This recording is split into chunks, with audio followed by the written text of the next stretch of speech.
This is the Todd Shapiro Show on Canada Talks, SiriusXM 167. Got a storied history, including being a former speechwriter in the White House for Bush. Please welcome back to the program. And we're always so grateful, dude. I don't know if you heard me off air here, but I was saying how grateful I am for your very strong reach, and you're very supportive of the times you come on the show. And you bring maybe an entirely different audience than we've ever had to us, much like we hopefully do to you. So thank you, Michael Johns, for promoting us so well. Great. How are you? That's great. I'm doing great. How are you doing? Yeah, man. I'm listening. You know, I'm a happy guy. I'm a happy guy. I'm good. Yeah. Well. Fantastic. SiriusXM's doing well. Yeah. Listen. You know? It's great. It's a great platform here. You know, listen, you can be a little bit more candid. We're one of the few stations, actually, you can't swear on. Most Sirius stations, you're allowed to kind of go real crazy. And I kind of like that, though, because you get what you get. It forces you to have more mature talks. I kind of like it. I'm not going to lie. Yeah. Well, I always find myself sort of between the talk stations and then like the Pearl Jam, Grateful Dead. I think the Leonard Skinner station disappeared a while back. I don't know what happened. Yeah, they do a lot of monthly stations like Dave Matthews and stuff. Great stuff over here on Sirius. Hey, big night. Michael Johns, one of the co-founders of the National Tea Party movement. There is a big night tonight in the United States of America. Yep. And my goodness, it's the State of the Union. And as an outsider looking in, I don't care what president it is, and I don't care what year it is. I've always made sure I took off time for my nights to watch these. They're always very engaging and captivating. And let me ask, what are you? Let's just get right into it, Michael. What are you expecting from tonight from Donald Trump? Well, I think the president's going to have the great opportunity to get up there and highlight accomplishments both throughout 2019 and since his arrival in Washington. That are really, once you start stringing them all together, quite impressive. And having served in kind of a White House speechwriting capacity, I mean, one of the things I'll tell you is there's a strong focus on trying to really tackle a diverse range of topics. The theory being it really should be here's the State of the Union, and it should be presented objectively. So typically, what people look to hear is, here are the things that are going well, but here are the challenges that we confront as a country, and here's what the president's vision is for solving them. And that often calls on Congress, both houses of Congress, watch the State of the Union live, and calling on both of them to engage with the administration on this. Now, what's so sort of unbelievable here, I mean, the kind of dual screen nature of this is that we're looking at a president who is, probably 24 hours away from being exonerated on impeachment charges. So he's going to be literally speaking to, one house that impeached him and to some extent tainted his presidency, and I don't think it's deterred him. I don't think it's affected him. I don't think it's affected his political popularity, but it clearly has been a very disturbing undertaking. And my best sense is that I don't think he's going to tackle that topic at all. I think instead what he's going to do is go down through these accomplishments, and they're pretty overwhelming. And you go through the judiciary and what he's been able to do is 2 Supreme Court appointees, about 200 federal judges, the initiation of the Space Force, a very critical part of the defense upgrades that he's made, which kind of bring our defense into the 21st century. Of course, the tax cuts and tax reforms that he implemented that kind of restored some American competitiveness around the world and have been contributing to growth. And when you go down and actually look at statistically how the country's doing, and you compare it to say where it was when Obama left, it's improved in almost every component. There was a Gallup poll that came out about a week ago, and some of these numbers are just amazing. On the economy, 46% thought it was going well in January of 17, 68%, 22-point leap. Feel it's going well in January of 20. Improvements in terrorism, military preparedness, race relations in the United States. 22% thought they were going well in January 17. 36% feel they're going well in January 20. That's still, in my judgment, too low, but it is a 14-point improvement on the watch of a president who's gotten a bad rap on this issue. In my judgment, crime has improved, status of blacks and minorities improved 9 points, income distribution perception is that it's better than it was when Obama left, opportunity for Americans in getting ahead with hard work up substantially. And then, you go through the actual economic metrics of how the president's done on GDP, on job creation, on unemployment and inflation, median income, wages starting to rise. Inflation's been generally well contained, and even the number of uninsured in healthcare has diminished from 35.7 million in 2014 to 30.1 million in 18.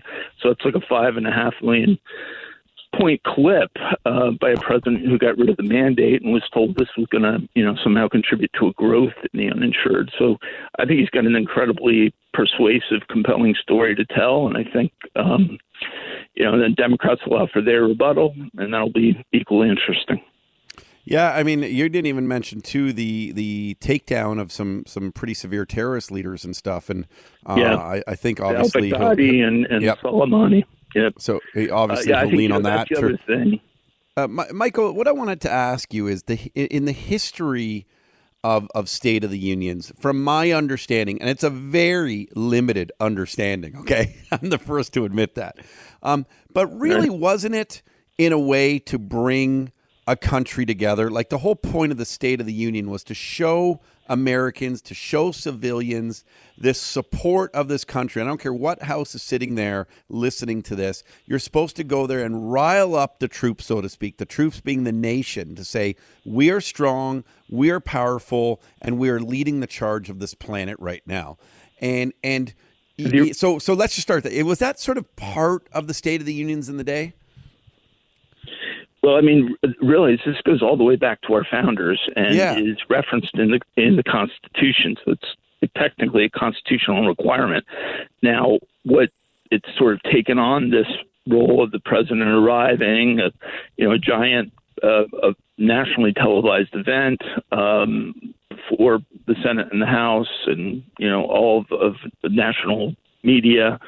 I don't know if it necessarily would need to be structured that way, but that's the way it's been, in our adult lifetimes at least. And then, even the formats of the speeches are remarkably similar. They really kind of do focus on here are the accomplishments of the administration. Here's where things are improving, and then inevitably here are areas where we have challenges. So I would expect one of the biggest concerns of American people right now is an issue that doesn't get enough attention is the healthcare pricing and healthcare cost inflation. I think you'll hear, from the president tonight, a reiteration of his plans to sort of bring that down, a call for bipartisanship and civility. I would expect that you're going to hear. I think he'll champion the criminal justice reform initiatives, which he's really made more progress on that than any modern president, probably not gotten the credit that he deserves for it. And I think you're also correct. I mean, he promised he would wipe out ISIS, and he did it pretty quietly. I mean, basically liberating Syria and Iraq from ISIS and taking out the, Soleimani, who was the head of the IRGC, the leading really terrorist organization in Iran that had been responsible for the deaths literally of hundreds of thousands of people around the world, and particularly in Syria and in Iraq, including many Americans and Canadians. Yep.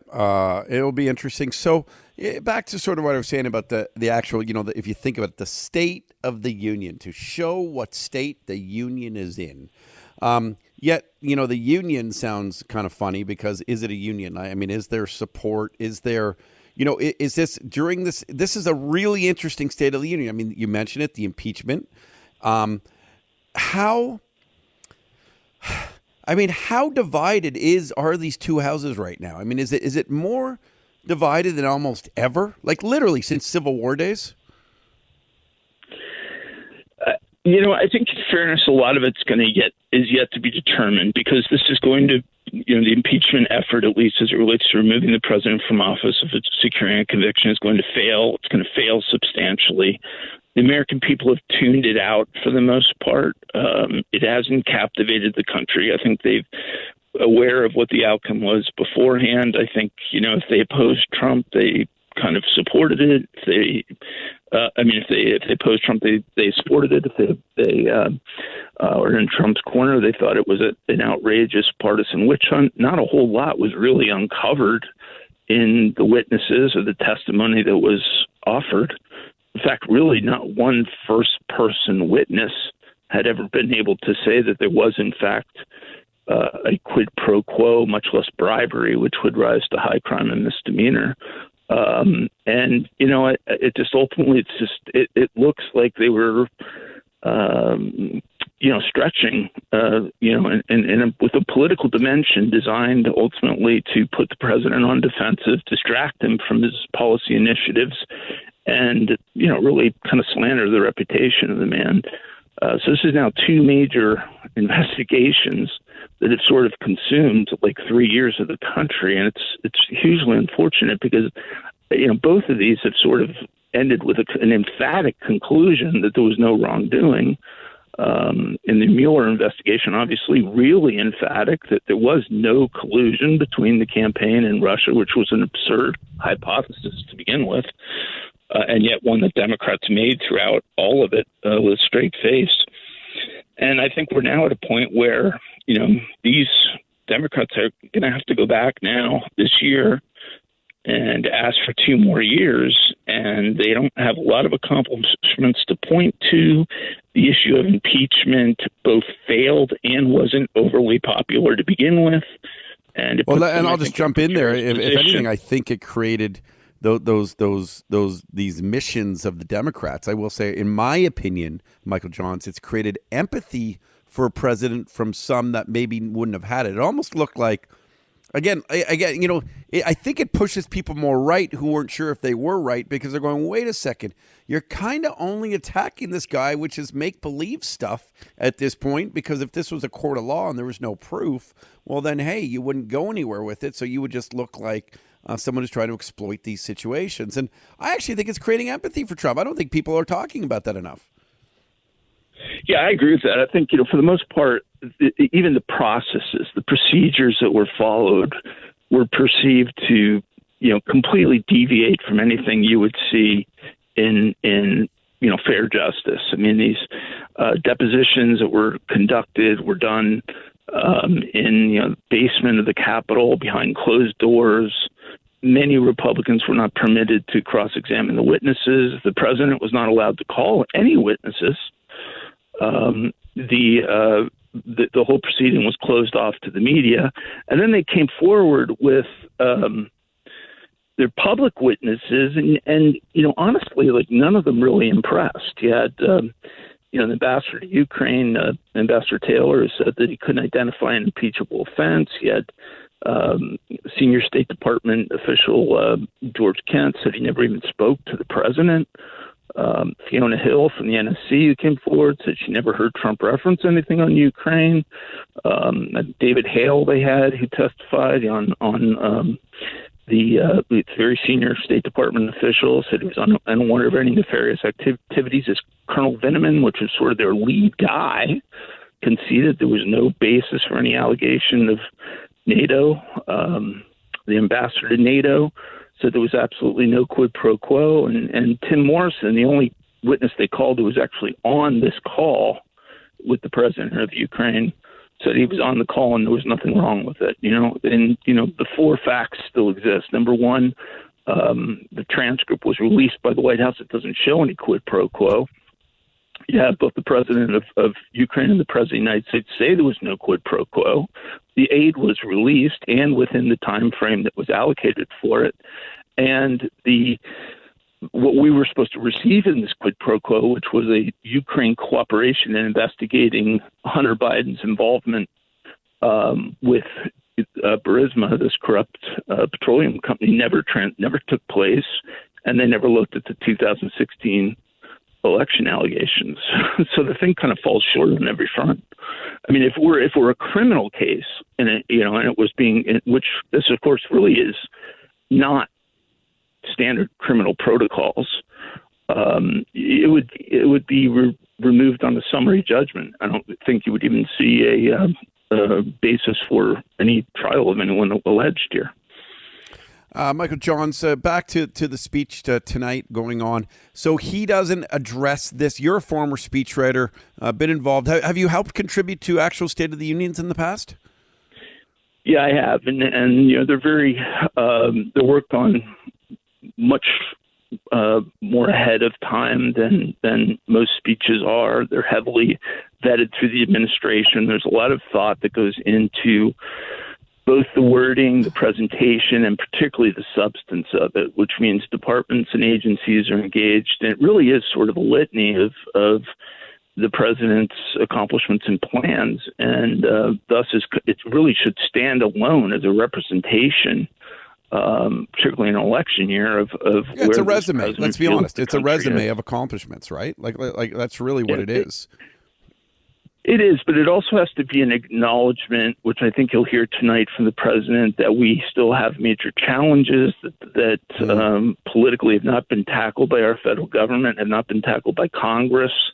And so, I think on those issues, we still don't have a border wall. We still don't have, really a definitive healthcare reform package that Democrats can embrace. These are sort of key issues that I think the American people are going to want to hear that the president acknowledges exist. That's first, and then second, that more detail about what the actual plans are to accomplish it, particularly in such a hyper-partisan environment. Okay, so let's do a little rapid fire here, Michael, if you wouldn't mind. Let's just get a little quick, concise answers. Does he address impeachment at all? I don't think so. I don't think one reference to it, and I think that's the right move to. And I agree with you. It's not Trump's style to bring up to highlight negative. He's so quick. It's almost as if if you know anything about Trump, and I always compare it to wrestling, and I don't necessarily say this in a negative. It's just sort of a new storyline. He's not going to focus on an old one. That's my opinion. Yeah, I think it's tempting to sort of get up there and say, you've taken your, 2 shots now and you've fallen short, and it's time for you to begin focusing on the work of the American people. And I think I'm sure that there are some in the administration and certainly in the Trump base who would like him to say that straight up with Nancy Pelosi and maybe he will. Schumer, you got me thinking. Right maybe he will now.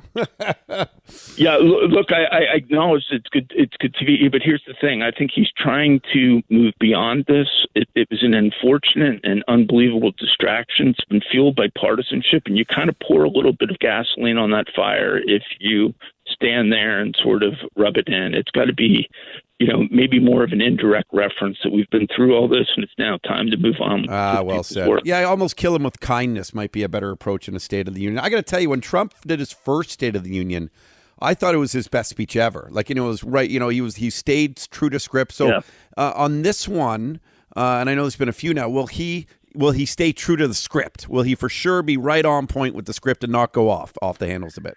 Yeah, this is one of those. This is a teleprompter speech, basically, where you're not going to see deviation in any significant way, at least on the substance of the actual speech. When you watch the beginning of it, he'll come up, he'll hand the speech actually to the vice president and to Pelosi. He'll be sitting behind him, and away you go, basically, with what'll probably be, an hour-long speech, roughly. Could be longer, a little shorter. But it's a lengthy address. Yeah. I mean, this one he could go on. What's the over/under on it being over an hour and a half? What's the over/under? Do we have? Are we taking bets on this? Do they have prop bets on the speech? Well, it's a good question because I think the variable is always the magnitude of the applause. And if you've watched any of these things, you sort of see Republicans sitting to the left of the president, Democrats to the right. And one side routinely standing and cheering to policy initiatives that they support, the other side sitting grumpily on the other side, and rarely standing. And part of the challenge here, I think, for him is to sort of can he lay out initiatives that'll bring Democrats to their feet as well? That would be a great accomplishment. And also, this just because of Russia and Ukraine, it's so eclipsed the good work that he actually has been doing, that I think he's got a real obligation to walk through that in great detail and talk about, some accomplishments that a lot of presidents have taken stabs at and just, not succeeded. I mean, he's got, financial burdens being shared with NATO and, South Korea that weren't done. I think he's managed at least two major trade agreements pretty well, with some others on the horizon. The wall is not built, as I said, but he's gotten a favorable judicial ruling that allows him to allocate resources now from the Pentagon budget toward that end. So I think he'll have substantial progress on that. We're getting, I think, our arms finally around illegal immigration and bad immigration policy.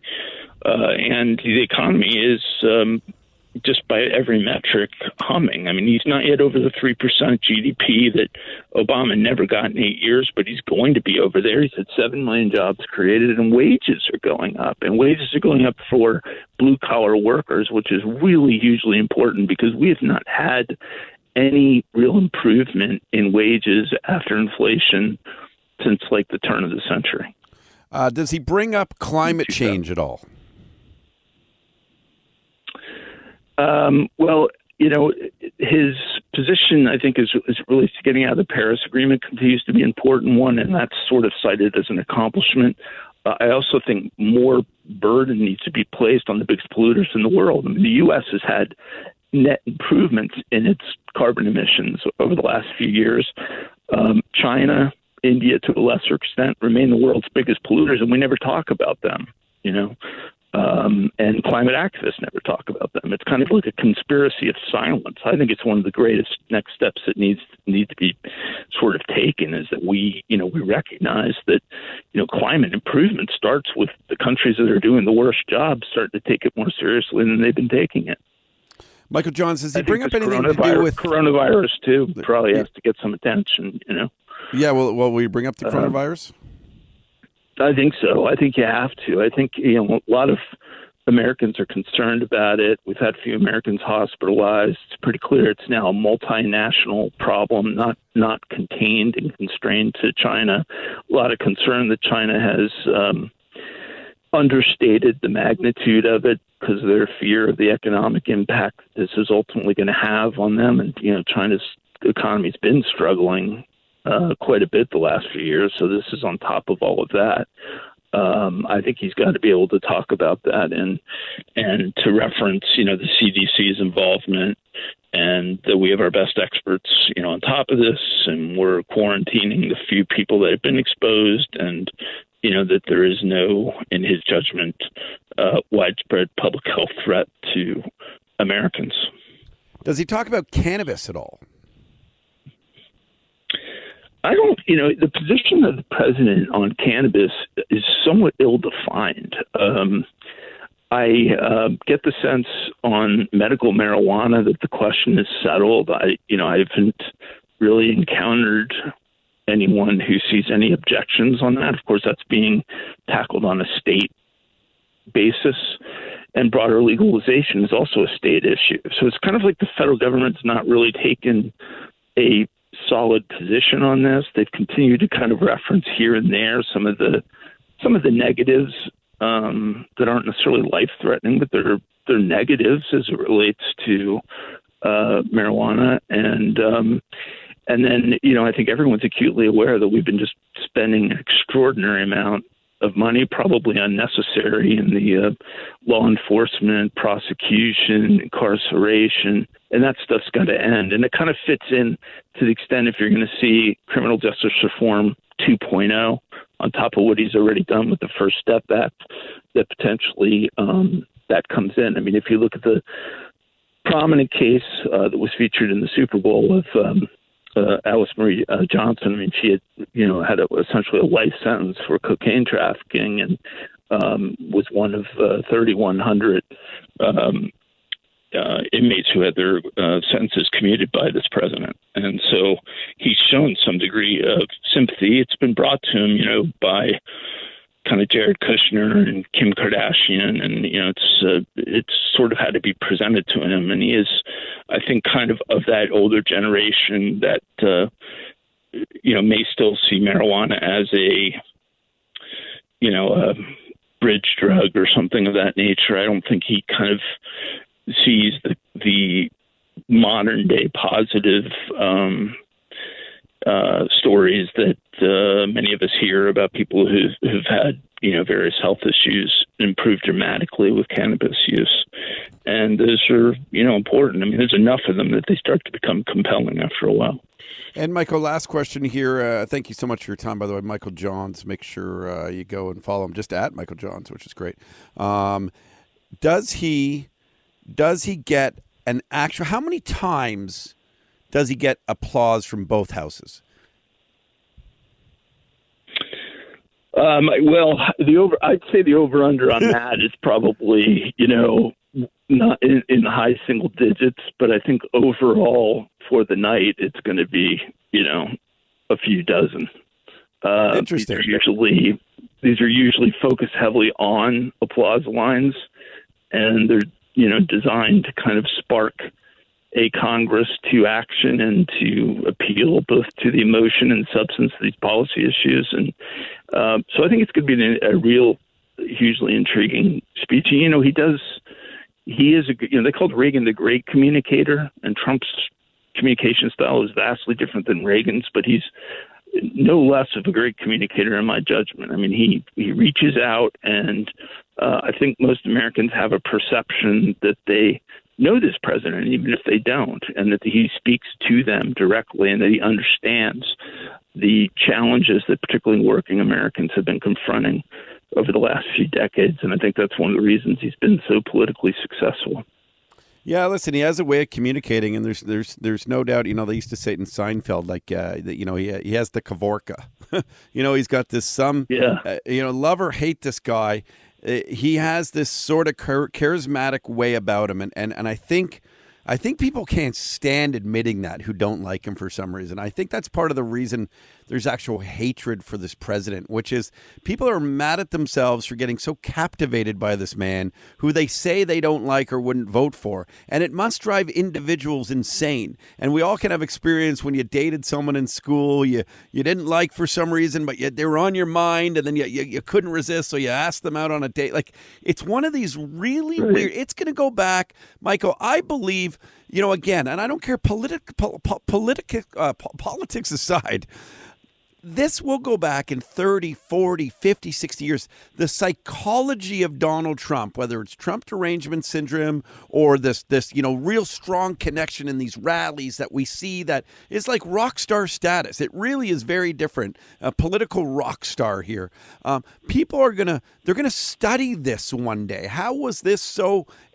How did it create such a divide, and how did it create such a polarizing nature? But how did it create such a captivating nature for both? To the fact where Democratic stations like the CNN are so focused on it, and then of course you get stations like Fox that are so focused on it. It is nothing in this world has ever been like this, and it'll be interesting tonight to see if you get a couple of, like, I always find Kenny live in front of people without maybe props, and I mean that not like negatively, but when they pay tribute and honor to a military vet, which they'll probably do, like Dems would be complete a-holes if they didn't stand up and applause at that point. So without kind of those scenarios, but when like the odd one going, like, how can we not support some of the good? I get they're not going to agree with all of it, but a few, it'll be interesting to see if people, I guess they're worried too. Is it considered crossing party lines now at this point by simply just applauding something that he may have done that is ultimately good for the country?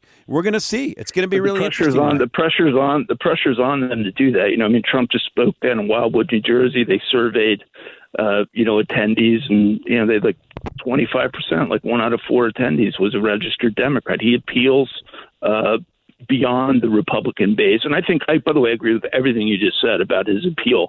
I think the other reason there's such pushback to him is that we've been sold this position for decades by professional politicians that this is immensely complicated work that only they can possibly navigate and solve, and that the outsider could never arrive and understand all of this. And that's been true both Republicans and Democrats who've put forward that line. It's been basically a way of defending their positional authority. And, Trump, who's never held elected office in his life, and who was not really, before 2015, a political figure at all, has gone right down there and fit right in and done really dramatic things legislatively and through executive order that have been untouched and unmanaged for decades. So it kind of shatters this whole invincibility of the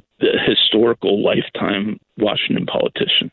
Well, and listen, I'll leave it I'll relate it back before we leave to any industry at this point in the time. We're 2020, call it 2016 when Trump rises to fame on a different level. We are in a very disruptive time, and any industry, I would argue, has tried to have its own code and its own, if you don't go through these proper channels, you can't be there. Now, listen, it's different if you're a doctor. You got to go to certain schooling for that. It's different, for a lot of different professions that you actually need to learn things to be able to perform. But when it comes to bringing in business experience, your ability to connect to human beings on an emotional level, your ability to execute and get the job done. I mean, whether it's a tech startup company where kids in T-shirts, disrupted completely major media streams who would always probably never hire them because they would show up to an interview in the day in a T-shirt or sneakers. I mean, there are pros in every industry who want to bring you down. And that's why I say before people, and this isn't me going, go and vote for Trump, people. This isn't even me saying I throw my support to Trump. This is me simply, Michael Johns, and why I appreciate you having on the show, is going, if you want to be disruptive in any industry, don't let the powers that be that have protected their authority and their sort of importance behind it to ever discourage you from trying to think that you can't do something. And because of that, I'm actually surprised more people don't almost relate to him than actually despise him. To go, he really did break the mold here, which gives me confidence in my industry, completely separate, without me agreeing with Trump even, that maybe I can go and break the mold too. And it's, I'll say the same thing about Lil Nas, who wrote a country song and is the most number one, it's the number one country single ever, like since 1958 or something. I mean, here's a gay urban kid who did this. I mean, it's an amazing, little things like that. People should like when you break these sort of stigmas and get to places where maybe you shouldn't have ever been. Don't always agree with it, but like it and appreciate it. No, you can do the same. Anyway, I'm venting here, Michael Johns. I'm going on. It's so true, though. You can't underestimate human potential. You can't put people in boxes. You can't underestimate people. And those are all things that sort of, go through that's part of the American fabric, too. I mean, so while Washington may oppose all of those ideas, they're ones that the American people, by and large, continue to subscribe to. And they've seen, these elected politicians basically in Washington for decades who have accomplished almost nothing. And that's going to be that's going to be, by the way, one of the themes in this 2020 election is I don't care what Democrat nominee gets up there. When you ask him or her how the world is different with the service that they've had in government, very few of them have anything tangible to say. Look through legislation that Bernie Sanders has sponsored in 30 plus years that he's been in Washington. And he's renamed a few post offices and some things. He's had a great he's had a lot of rhetoric. He's sort of advanced in ideology, but from the standpoint of real tangible accomplishments, many of these guys, and it's on both sides too, have very limited resumes of accomplishment. Yeah, and that's what I always ask people about, what are their accomplishments? And listen, there's always going to be different views, but what have people executed on, not just talked about? And we'll find out if that continues with Trump or if it's someone else, but the State of the Union is about there to get, support from your own party and maybe some who aren't in your own party. And it'll be a really interesting night tonight. Michael Johns, I love that we do this weekly. Please, let's continue, my friend. We appreciate the update. Enjoy the State of the Union tonight. All right, you too, Todd. Good talking to you. Take care. Cheers, pal. Michael Johns, everyone, go give him a follow. One of the co-founders of the National Tea Party movement. I listen. I like my discussions with that guy. Real good dude.